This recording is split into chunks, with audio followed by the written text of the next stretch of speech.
80, 81, 82, 83, 84, 85, 86, 87, 88, 89, 90, 91, 92, 93। गोधन गोधन तो अपने घर पे होगा। तो ठीक है, लेकिन तू लोग क्या बड़ा सुखा पंखी लगा। I am lucky and he is my friend Jackie. Yes. गोधन? अरे गोधन अपने घर पे होगा, बताया ना। अरे पर ये गोधन का ही घर है। क्या हुआ भैया? अरे ये क्या?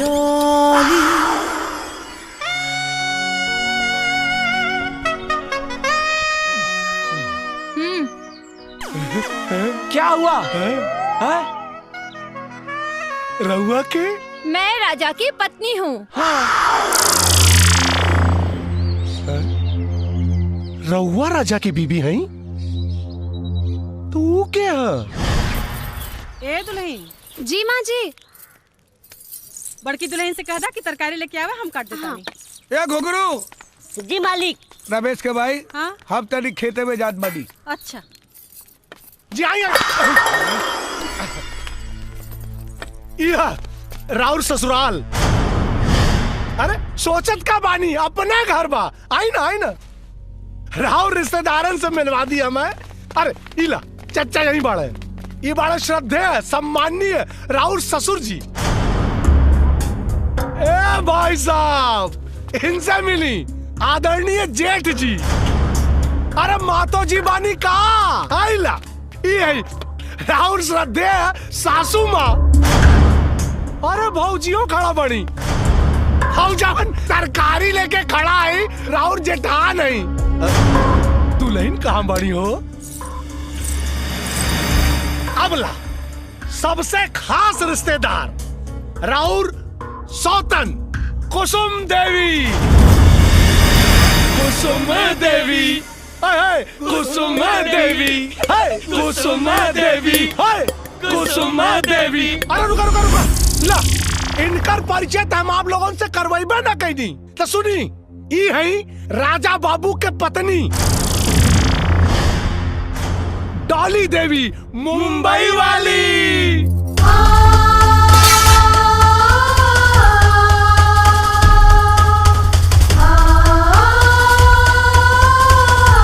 ए चच्चा, अरे राजा बाबू कहाँ बाड़े हो?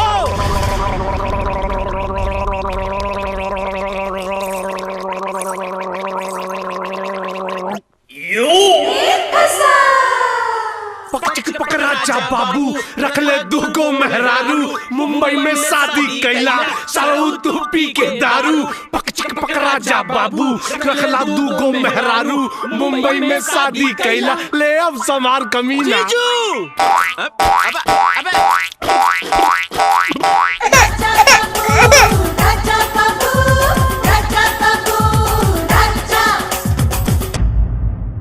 सरपंच जी, ई राजा जात बिरादरी गांव समाज के मुंह पे कालिक पोत के ऐसा घिनौना काम कैले बा कि शर्म के मारे शर्मिंदा हो जाए। सबसे पहले ई गांव के भोली भाली लड़की कुसुम से ब्याह कैलस, ओकरे साथ जिए मर के कसम खैलस, हर सुख दुख में ओकर साथ देवे का वादा कैलस। और ओकरे बाद यहाँ देखी, इस शहर के भोली भाली लड़की के फसौलस, झूठा प्यार के झांसा देके अपना हवस के शिकार बनौलस। ई वासना का पुजारी है राजा।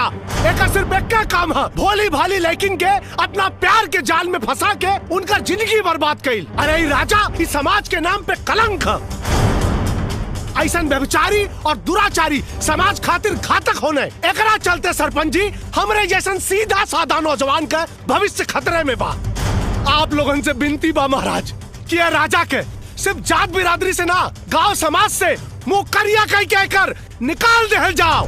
ये सब झूठ है, ये सब झूठ है सरपंच जी। ये हमारा बेटा के फंसावे के साजिश है। दीनदयाल जी, पंचायत के काम में दखल अंदाजी मत करी। का सही हो का गलत हो, एकर फैसला पंचायत करी।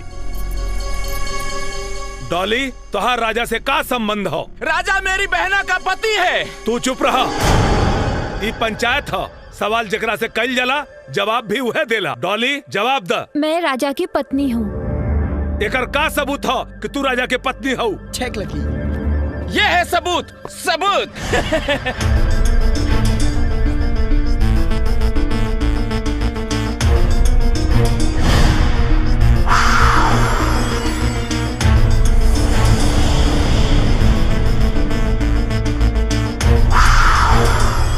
राजा, ये सब का सच बा? हाँ, डाली हमार पत्नी बाड़ी। तो फिर ई के बा? इनका से हमार बिया भइल बा, लेकिन हमरा मर्जी के खिलाफ भइल बा। हम इनका के कबो अपन पत्नी नहीं मन ले, और ना ही कबो अपना पत्नी के दर्जा दिले बानी। हम अपने पत्नी के दर्जा सिर्फ डाली के दिले बानी।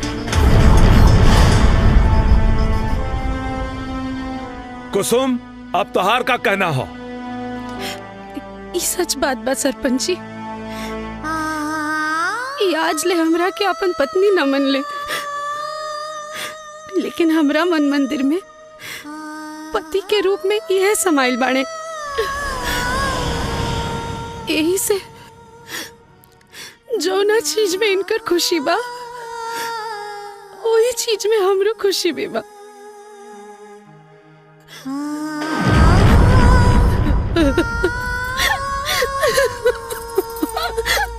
डॉली, अब तू का चाहता रू?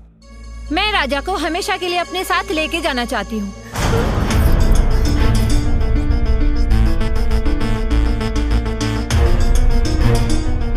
दोनों पक्षों के बात सुनला के बाद पंचायत ए फैसला पर पहुंचल बा कि दीनदयाल के छोटका बेटा राजा दूगो शादी के अपराध कैले बा। बाकी पति के छत्र छाया से वंचित रहला के स्थिति में राजा के संपूर्ण चल और अचल संपत्ति मुआवजा के तौर पर कुसुम के दिहल जाता, जौना में राजा के जीतल 7 करोड़ रुपया भी शामिल हो। चूंकि राजा वो डॉली साथ साथ पति पत्नी के रूप में रहल चाहता रे, ये खातिर राजा डॉली के सुपुर्द कइल जाता। अब डॉली राजा के लेके कहीं भी जाए ले स्वतंत्र बाड़ी।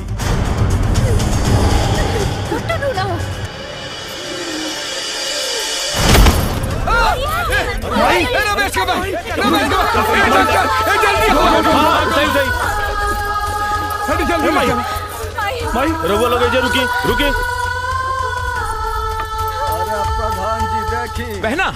बहना सुनो तो सही। भैया, ये तो सारा पाशा ही उल्टा पड़ गया। सारी दौलत ले गई वो देहाती कुसुम, और मेरे हिस्से में आया मिट्टी का ढेर जाहिल गंवार राजा। अब उसका क्या मैं अचार डालूं? बहना, राजा साहिल गंवार जरूर है, पर वो मिट्टी का ढेर नहीं है। अरे वो तो हमारे लिए बेरर चेक है बहना, बेरर चेक। एक बार अकाउंट में अमाउंट शिफ्ट होने की देरी है, फिर देखना उसे हाथों हाथ में जाकर कैश कर लूंगा। नहीं भैया, मैं अभी जा रही हूँ और कह रही हूँ कि कुसुम को राजा दे दो और मुझे पैसे। बहना, अरे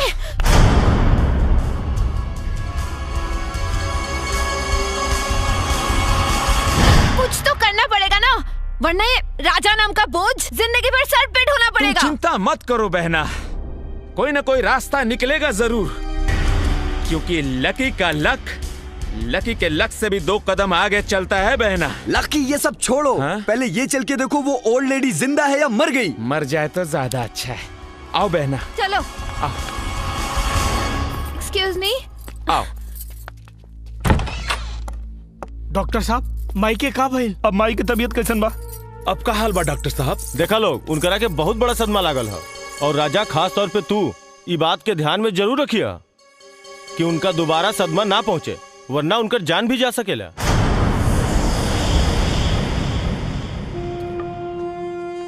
सरपंच जी, हम पंचायत के फैसला के सम्मान करत बानी, बाकी हमरा पंच लोगन से एगो विनती बा, जबले राजा की माई पूरी तरह से ठीक ना हो जाए तबले राजा के रोक ली, न तो बेटा के दूर जाए के गम में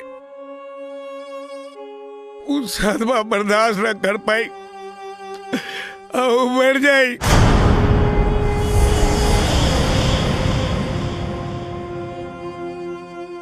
दीनदयाल जी, सब पंचन के ई राय है कि जबले राजा के माई पूरी तरह ठीक नहीं हो जात तब तक राजा के एजे रहे के पड़ी। लेकिन हम बहना पर तब तक मैं कहाँ रहूंगी? इहो कोनो पूछे वाली बात है? अरे जहाँ राजा रही है वहाँ तू रह सकेलू का? दीनदयाल जी मंजूर बा ना? ठीक बा तो आई चली कागजी कार्रवाई पूरी कर ली जा। चले पंच लोग।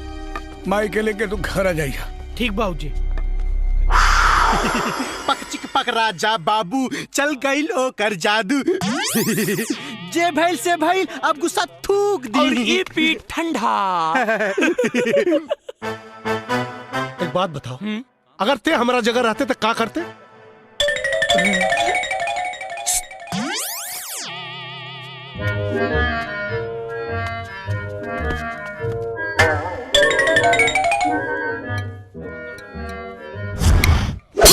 करती कगल।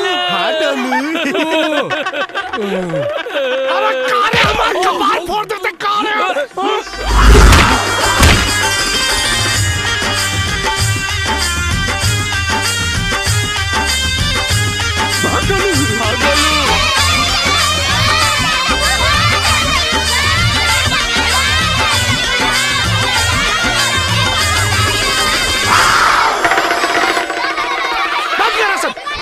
गोलू गोलू। ए घुंगरू जी मालिक। ये लोग के कमरा दिखा दो। जी।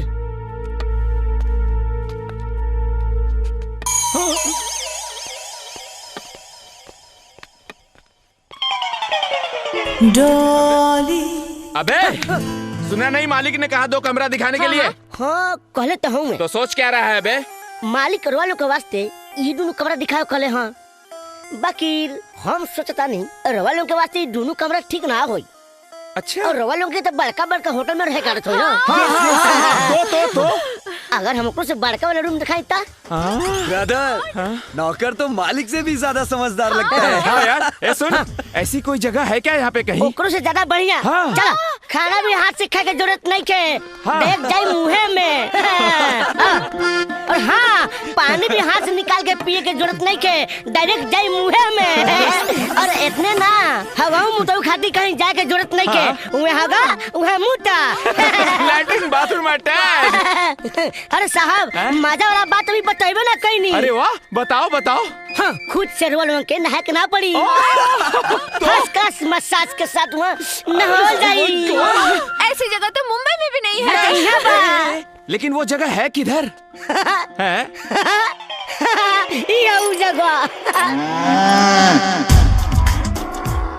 यू रास्कल, तो कौड़ी का नौकर हमसे मजाक करता। मैं तुझे जान भैया ये गांव के लोग कितने बदतमीज होते हैं। yes! चलो। हाय हो हमार लाल। तो के छोड़ के कहीं न जाए भाई, हम कहीं न जाए।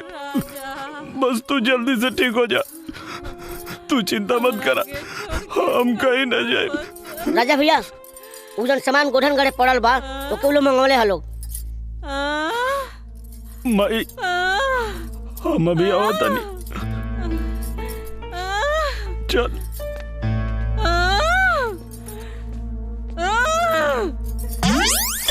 माई देखा लोगन, देखा नहीं ना वो चकचनहरी की एक बुलावा पर 2 मिलावट पहुंच गल।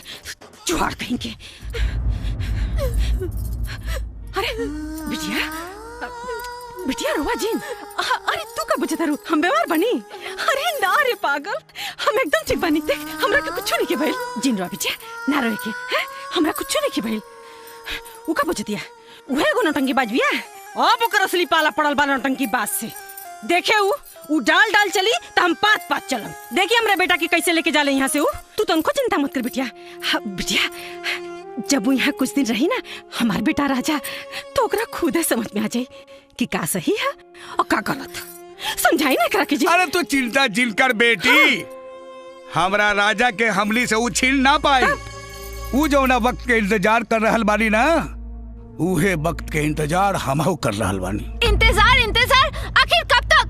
मैं इस घटिया कमरे में नहीं रह सकती। बहना, बहना, जब तक पैन कार्ड और टीडीएस सर्टिफिकेट नहीं आ जाता तब तक हमें यहीं रहना पड़ेगा बहना। अकाउंट में एक बार अमाउंट शिफ्ट हो जाए बहना, फिर देखना हम उनसे सौदा करेंगे और कहेंगे राजा बाबू लो और पैसे हमें दे दो। फिर देखना बहना, जिंदगी भर ऐश करोगी बहना, ऐश ही ऐश। डोली खूब बल लगा के पड़ जा। हेलो जीजू। हेलो। ए घुघरू, एगो बोरा बिछा दा। बहू। जी बाबूजी। ये कुकरन के भी खाना देना। जी। हेलो, आई एम नॉट कुकुर, I am lucky and he is Jackie. Yes. हमने क्या खास मेहमान के कुकुरे कहा जाला। Okay, Very then nice. I am lucky कुकुर, ही इज जैकी कुकुर। बैट कुकुर। Okay, thank you. ओके। हाँ, बहुत जोरों की भूख लगी है, जल्दी से मुझे खाना दो। हमने के यहाँ आदमी का खाना खैला के बाद औरत खाना खाली सब पहले ना। What rubbish! भूख किसी का इंतजार नहीं करती। ए लड़की। Excuse me, मैं लड़की नहीं, आपकी बहू हूँ। जोर जबरदस्ती रिश्ता जोड़ने की कोशिश मत करा। हाँ। मेहमान बारू तब मेहमान बन के रहो।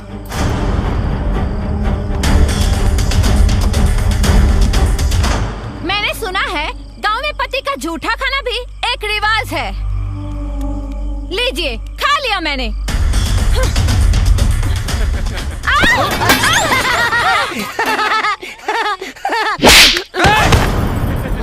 मेहमान बारू देख कर बतबी ना कि तू जोर बदतमीजी करबू वहाँ बर्दाश्त कर ले। ए बहू। जी बाबूजी। कल से ये लोग के खाना ना बनी, ये लोग अपन खाना खुद बनाई और खुद खाई और साथ में ये होकलिए के साथ खाई। हाँ हाँ, बना लेंगे। हाँ। जैकी, चलो, कल से अपना हाथ जगन्नाथ।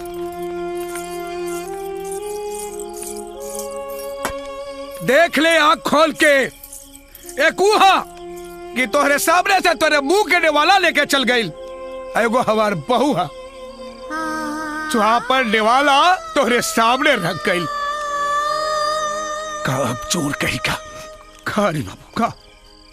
ए चुनमुन के माई कहाँ बाड़ू हो? हाँ हाँ आवत है। इन मरद लोग के भी ना खाना खैला के बाद एक के गो काम आवेला।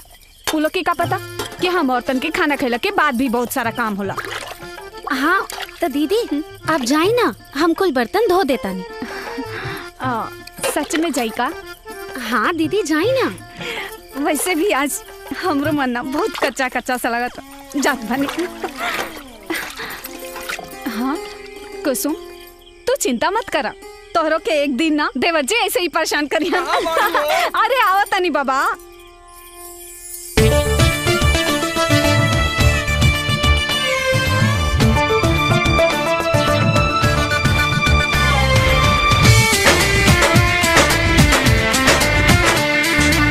सबके हु खाके सुत गइल ऐसा जानवा, छोड़ न कलाई ढोले बेहदा बारा तनावा। ए सबके हु खाके सुत गइल ऐसा जानवा, छोड़ न कलाई ढोले बेहदा बारा तनावा। प्यार कर खातिर पूरा रात बाट बाकी। बतावा गोरी, बतावा गोरी कबले रजाई में सता की। बतावा गोरी कबले रजाई में सता की। अरे घुमुड़ घुमुड़ करबू अजान नहीं है काकी। अरे घुमुड़ घुमुड़ करबू।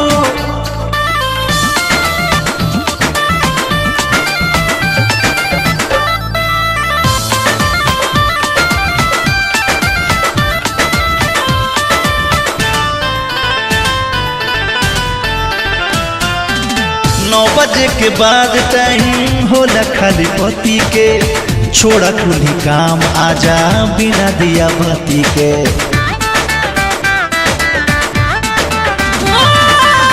रात भर लगे रहो गलत निशान, तब ले चढ़ावा राजा तकिया पे कवर। चले नहीं दे हम आज तो हरो चला की। बतावा गोरी, बतावा गोरी कबले रजाई में सता की। बतावा गोरी कबले रजाई में सता की। अरे घुमुड़ घुमुड़ करबू अजान नहीं है काकी। अरे घुमुड़ घुमुड़ करबू।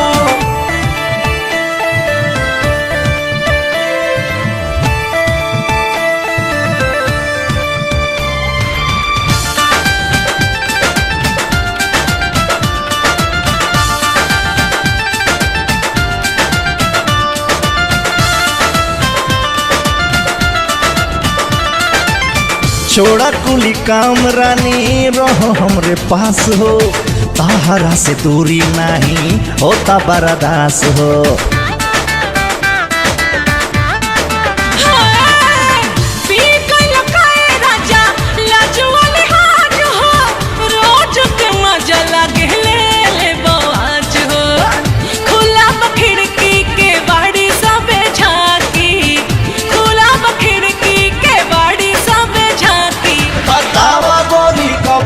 रजाई में सता की बतावा गोरी कपले, रजाई में सता की अरे खूबुड़ करबू जाग जाई है काकी, अरे खूबुड़ करबू।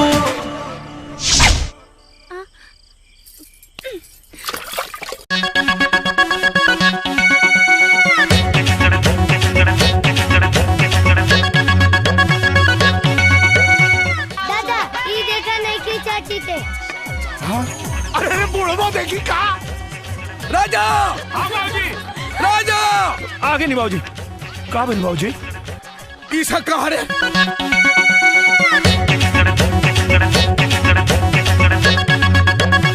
एक बात सुन, एकरा ला सरब बा की नाउ हम नहीं की जानत, बाकी हमरा ला सरब बा। एक बात कान खोल के सुन ले, आज के बाद अगर ऐसा भइल तो फिर सोच लिए। चल रे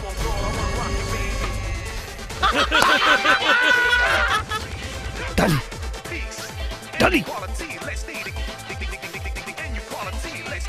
इस सब का हो रहल बा? दिखता नहीं है क्या? एक्सरसाइज कर रही हूँ। अरे तो ये छतवा पे जगह मिलला और कहीं ना जगह रहला। क्यों? यहाँ पे क्या बुराई है?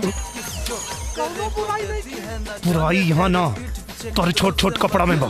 देखा कैसे लोग आँख फाड़ फाड़ के देखा था। ये गाँव में शहर ना। अब सब लोग देख रहे हैं तो इसमें मैं क्या कर सकती हूँ?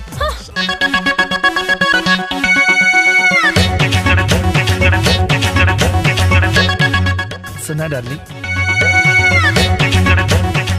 अब तो के क्यों घूर घूर के देखी तो हमके अच्छा लगी। चला ना है?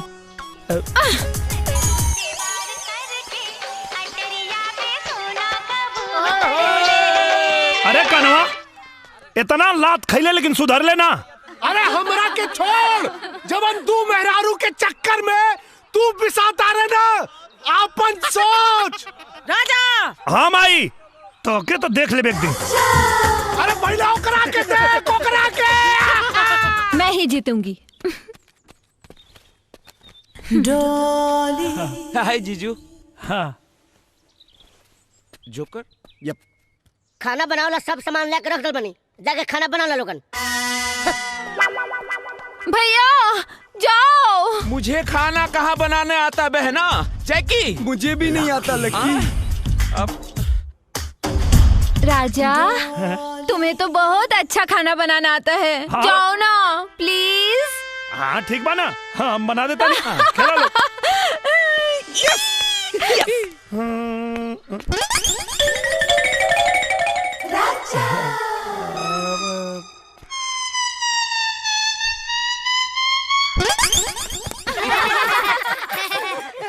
ओके। क्या हो गया? अब वो आज एतवार है ना, तो आज हम खाना ना बना सकेला। चुनमुन जी दादाजी। अब तरी तू जा। ठीक बात दादाजी। हाँ डॉली आंटी आपको खाना बनाने नहीं आता है ना? नहीं, मुझे खाना बनाना आता है। नहीं आता है? मुझे खाना बनाना आता है। तो फिर जाओ बना के दिखाओ। ठीक है, मैं तुम्हारे लिए और तुम सब के लिए खाना बना के दिखाती हूँ। हाँ?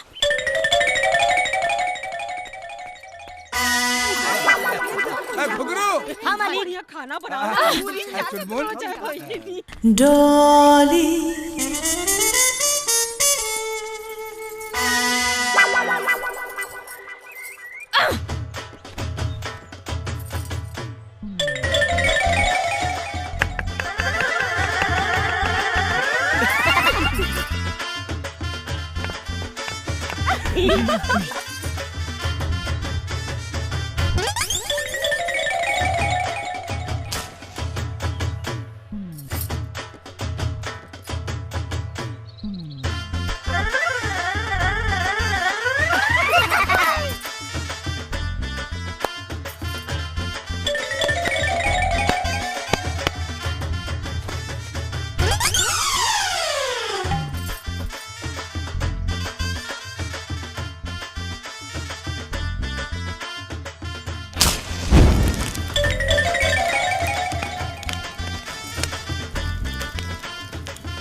हाँ देखा तू लोग जा भाई। डॉली अरे चुनबुल हम तोरे खातिर चॉकलेट लेवे चलब। डॉली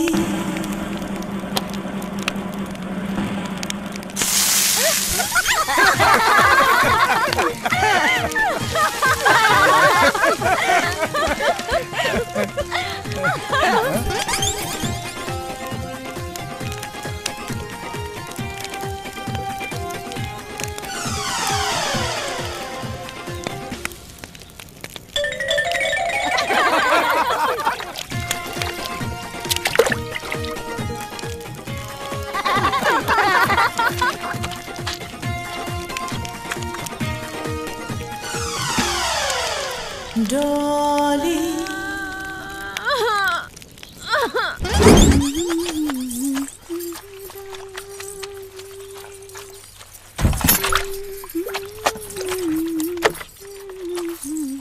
छी, हाउ डर्टी! कितने गंदे लोग रहते हैं यहाँ पे। हाँ, कुछ गंदा लोग घर में आ गइल बड़ा, ऐसे घर अपवित्र हो गइल बा। तई भइला की गोबर से लिप पोत के पवित्र कर लिहल जा। हाँ दीदी, और ई गोबर तो दवाई के भी काम करेला ना। एकर महक से दिमाग के गंदा कीड़ा कुल मर जाला। कितनी घटिया सोच है तुम लोगों की। जानवर का लैट्रिन लेके हाथ से फैला के पूरा गंदा कर रहे हो घर। तुमसे तो बात करने में भी घिन आ रही है, जाहिल कहीं की। बड़ी आई बताने वाली। जा जल्दी से जा। अब तुमके तो हम बतावतानी कि गोबर का चीज होखेला। चुनमोन, जल्दी आवा।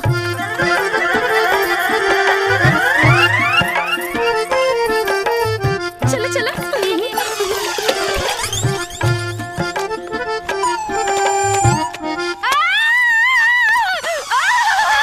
मुझे खुजली हो रही है, मैं क्या करूं?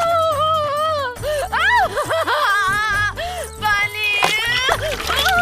अरे बहना, क्या हुआ बहना? मुझे पुलिस बुलाओ, पुलिस बुलाओ। मैं क्या करूं? कॉल नहीं लग रहा। एम्बुलेंस मंगाओ। और क्या हुआ बहना? अरे फायर ब्रिगेड को फोन लगाओ यार। तुम्हें मजाक सूझ रहा है।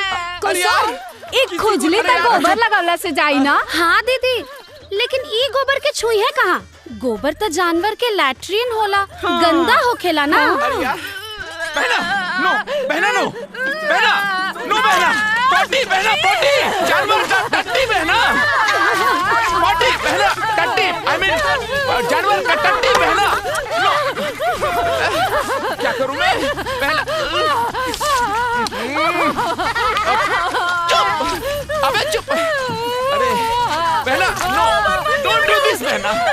अरे अबे हट में, अबे बहना, बहना ये रोक लो बहना। सब ठीक है बहना?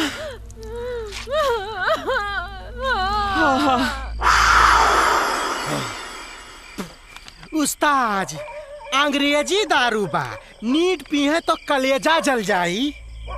अरे कलेजा तक कब से जरत है गोलुआ।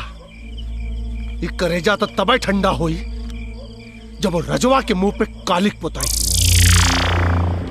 इकन बड़ा मुश्किल काम बा। एक आइडिया आ गइल। अगर गड्ढा खन के पानी डाल के ओमे करिखा मिलाई के अगर तू रजवा को में ढकेल दा तो मुँह का पूरा शरीर ही करिया हो जाए। का गोलू? हाँ डोलू। उस्ताद जी। अरे कौन मनोज गाड़ी में तोनी के अपन चेला बनौनी रे। मुंह रख। अबे करिखा का बात ना करतानी, हम बेइज्जती का बात करतानी। और ओकर बेइज्जती तो तब हुई जब बात ओकरा इज्जत पे आई। और ओकर इज्जत है शहर वाली।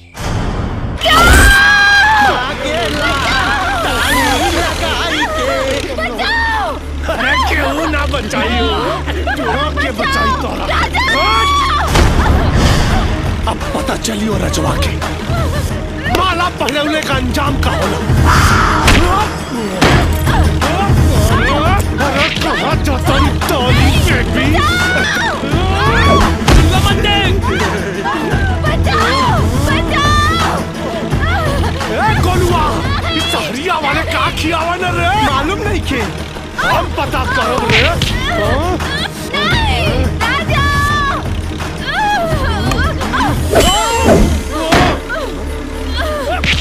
अरे बहुत जानवा हो। प्लीज मैं तुम्हारे आगे हाथ जोड़ती हूँ। अरे हाथ मत जोड़ा, आ जाओ आ जाओ। अरे तू तक कहाँ मालूम हो, अब तो पूरी रास लीला बाकी हो। राजा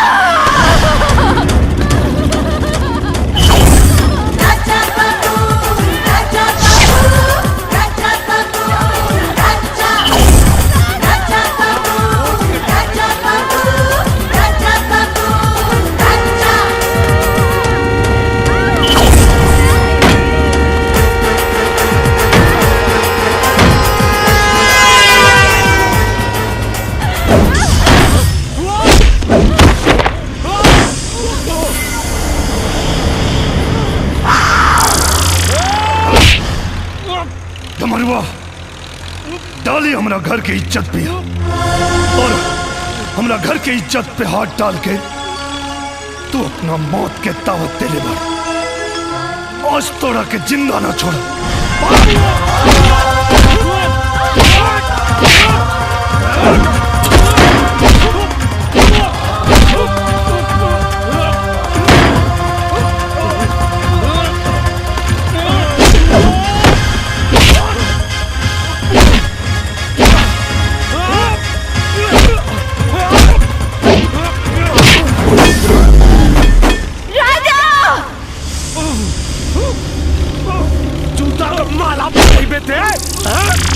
तो शहर वाली का मजा हम ले। और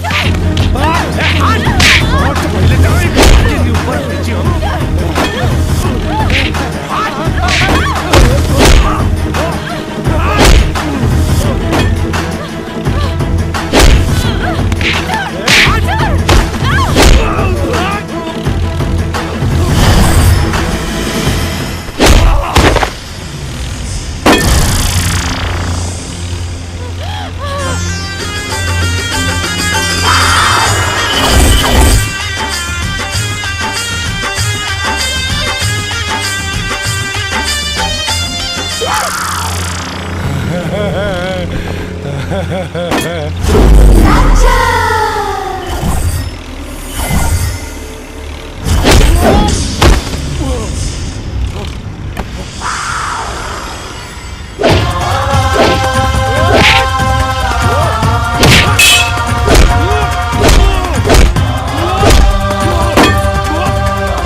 पता ना दीदी काहे बहुत उल्टी होता। मन तो नहीं पितराई लागत। हाँ माई कुछ कुछ वैसे नहीं लागता। कुसुम खटाई खाए का मन तो नहीं ना करा? हाँ दीदी खटाई खाए के तो बहुते मन करता। अरे केने बने जी? अरे सुरत नहीं। अरे वो दादा बने वाली बारी जी। मेरा मतलब के दादी बने वाला बारू। ए जी सुनी रवाना बड़का बाबू। अरे ऐसा कैसे? अरे तुम तो बड़की माई बनिए जाइबू। का बल माई? तो ना छोट भैया आवेला बा। बधाई हो कुसुम बधाई हो। तू ना माई बने वाला। अरे दौड़े के ना कुसुम। का बेटी? अरे संभल के। समझावे के भगवान। बधाई हो देवर जी रवा बाप बने वाला बानी। बधाई हो छोटकी मालकिन। अरे वो छोटकी माई बने वाला बानी। भाग यहाँ से, झूठ बोला तुम सो। अरे सुना हम बताओ तो। अरे सुना हमार बात सुना। अरे हमार बात सुना। हमार बात तो सुना।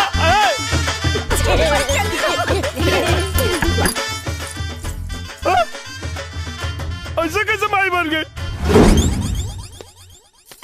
रमेश जी बाबूजी। एने आवा, खेत पर मजदूर आवे वाला बा, जाके सारा गेहूं कटवा लिया। बाबूजी हमरा के कृषि विभाग के ऑफिस जाए के बा। रहुआ एक काम करी, घुंघरुआ के भेज दी। अरे घुंघरुआ बाजार गइल बा तो रहुआ चल जाई। अरे हमरा घुटना में इतना दर्द हो रहल बा, हम कैसे चल जाई? तब के जाई बाबूजी? अब हम कह जानी के जाई? बाबूजी हम चल जाए का? ठीक बा, अगर तोरा जाए के मन बता तो जा सकेला। ठीक बा, जाता नहीं। सुना, पूरा खेत कटवा के आई हा, एने ओने घूमे मत चल जाई हा। हम चाहता नहीं कृषि विभाग।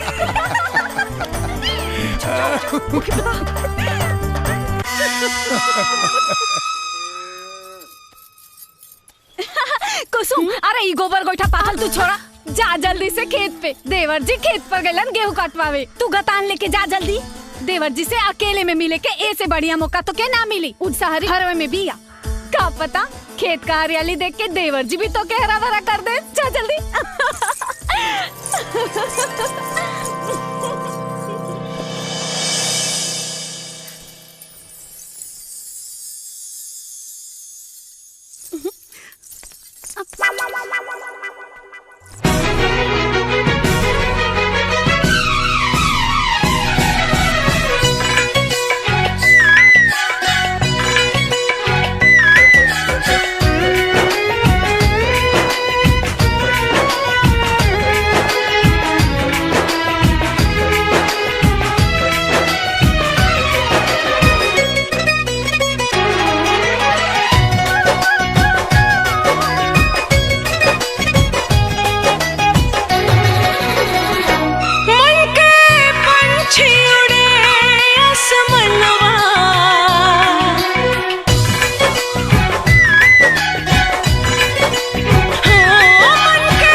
झूठ रहे।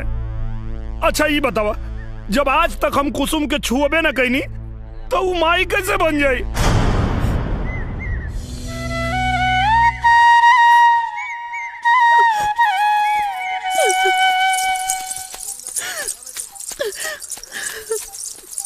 सुनो ना, I don't believe you. हम सही कहा था नहीं, तोरा के भड़कावे खातिर पूरा घर मिलके नाटक कैले बाने सा। हम सही कहा था नहीं, प्लीज हमार विश्वास करो ना प्लीज। माई तरकारी अच्छा बनल बा। यू जाहिल गवार नौटंकी, तू क्या समझती है? तेरे नाटक करने से राजा तेरा हो जाएगा। तुम उल्टी करोगी तो राजा के बच्चे की माँ बन जाओगी। तुम गांव की औरतें होती ऐसी हो, मुंह काला किसी और के साथ करती हो और बच्चे का बाप किसी और को बनाती हो। तू अपने जुबान पे लगाम दे, वरना क्या क्या कर लोगे?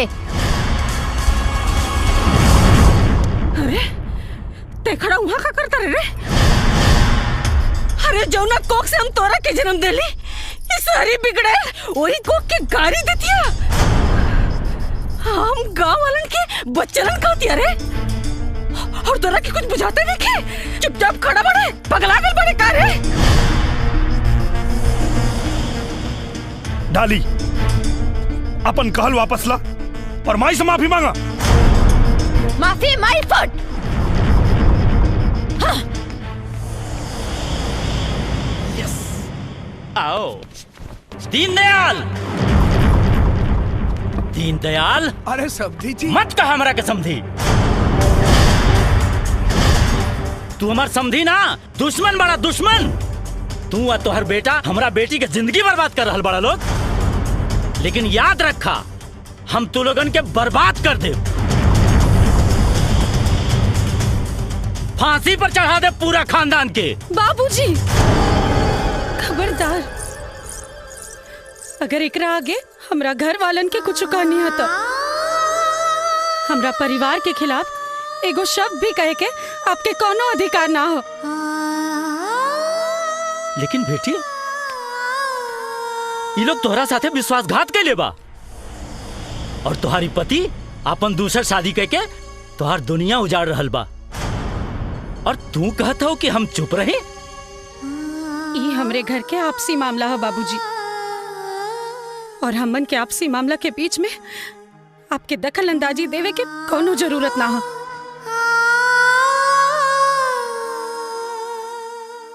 बाकी कुसुम बेटी हम कोनो गैर ना तो हर बाबूजी हैं। हाँ बाबूजी, आप हमार बाबूजी हैं, लेकिन जे दिन आप हमार कन्यादान कर देनी वही दिन से हम ये घर के बहू हो गए नी बाबूजी।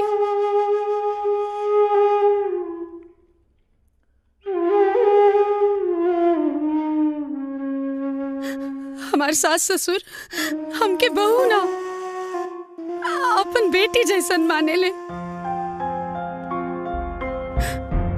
बाबूजी हमार ई बाबूजी हमके कब्बो आपके कमी ना महसूस होके दिले। हमार जेठ जी हमेशा एगो बड़ भाई होके के फर्ज निभवलन, और जेठानी जी हमके अपन छोट बहन माने ली बाबूजी। अब रह गई बात पति के, तई जान ली बाबूजी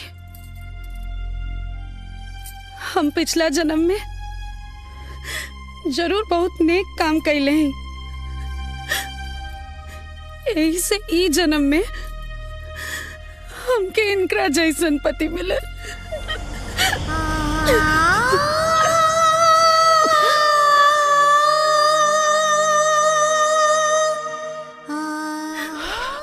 वाह बेटी वाह, तुहार विचार सुन के हमार मन गदगद हो गई। भगवान तोहरा जैसन बेटी हर आदमी के दे।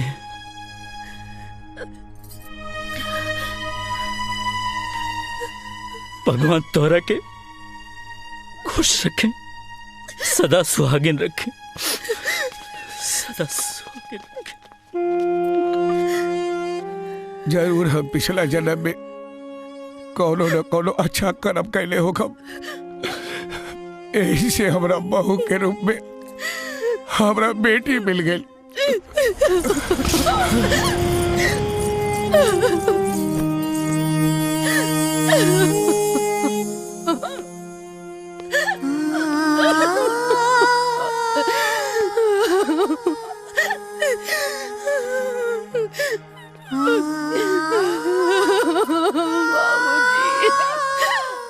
कुसुम,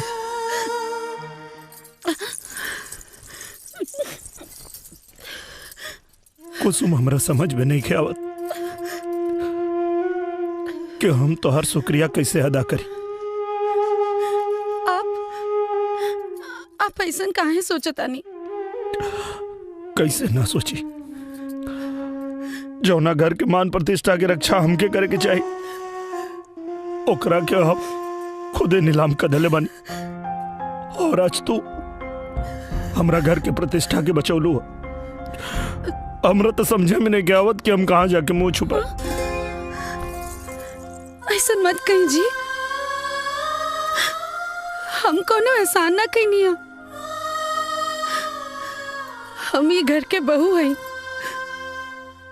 और बहू रहला के नाते खाली अपन कर्तव्य के निर्वाह करनी है, बस और कुछ ना। काश हम अपने कर्तव्य के निर्वाह कर पाती।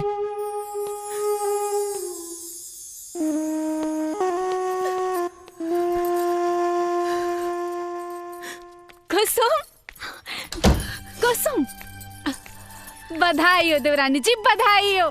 कम से कम देवर जी के अपन गलती का एहसास तो भाई। खाली एहसास कैला से का होई दीदी, हम तो आज भी उनके खातिर पराये बानी। पागल कहीं के, जब सावित्री अपना पति का प्राण यमराज से छीन के लेके आ सकेली, तई सहरी का का औकात जे तोहरा पति के तो से छीन सके। अरे हाँ, कल ना तीज का त्योहार है, तू खूब मन से भोले बाबा के मनैया, उ तोहार सुहाग तोहरा के जरूर लौटा दी हन। अब चला हजरत, हाँ जा तैयारी कर, जा। डाली, माई से माफी मांगा, माई से माफी मांगा। सिस्टर, सिस्टर, सिस्टर, ओपन द डोर सिस्टर।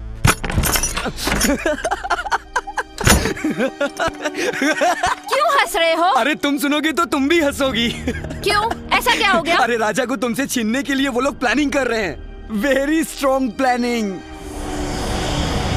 इन बेवकूफों को ये भी नहीं मालूम कि तुमको राजा नहीं सिर्फ मनी चाहिए, मनी। क्या प्लानिंग कर रहे हैं? अरे वो क्या बोलते हैं गांव में, तीज। तीज तुम्हारी सौतन है ना कुसुम, वो राजा को पाने के लिए तीज का व्रत रख रही है। इससे क्या होगा? अरे सिस्टर, उन लोग का मानना है कि व्रत रखने से बहुत शक्ति आएगी और शंकर भगवान खुश हो जाएंगे, तुमसे राजा को छीन के कुसुम को दे देंगे। बेवकूफ लोग।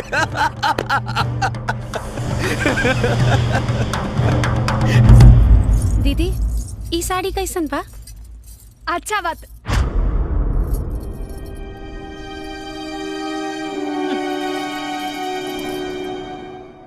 सुनिए,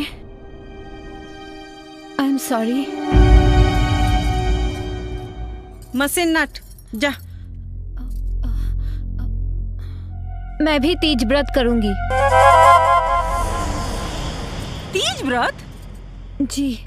अरे तीज व्रत कल को ना तोता उड़ावल काम ना हो, जेलू पिजड़ा खोलू और तोता हो गेल फुर। तू शहर का लड़की लोग का जनबू हो कि तीज कैसे कइल जाला। जा अपन काम करा, जा। क्यों? काहे से कि तीज व्रत में छोट छोट कपड़ा उतार के साड़ी पहने के पड़ेला। मैं पहनूंगी। अरे इतना आसान काम ना होला। तीज व्रत में पूरा एक दिन और एक रात भूखे पेट रहे के पड़ेला और तोरा से तो 1 मिनट भूख बर्दाश्त ना होला। तू कैसे रहबू तीज व्रत? हैं? रह लूंगी। दीदी, इनकरा के तो गोबर से घृणा आवेला ना?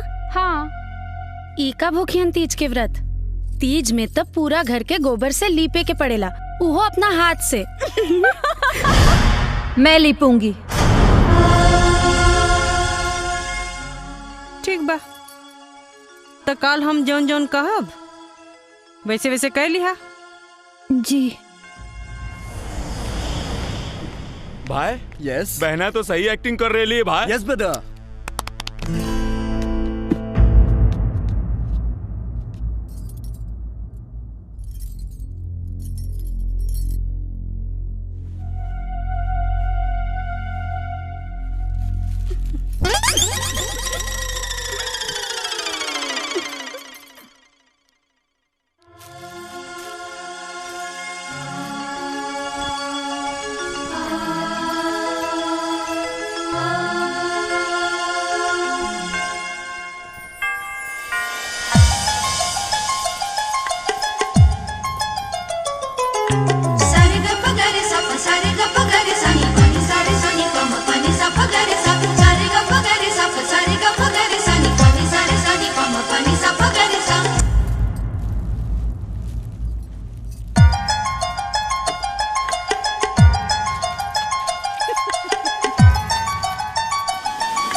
कैसे तो से नजरिया मिलाई, नजरिया मिलाई, कैसे तो से नजरिया मिलाई।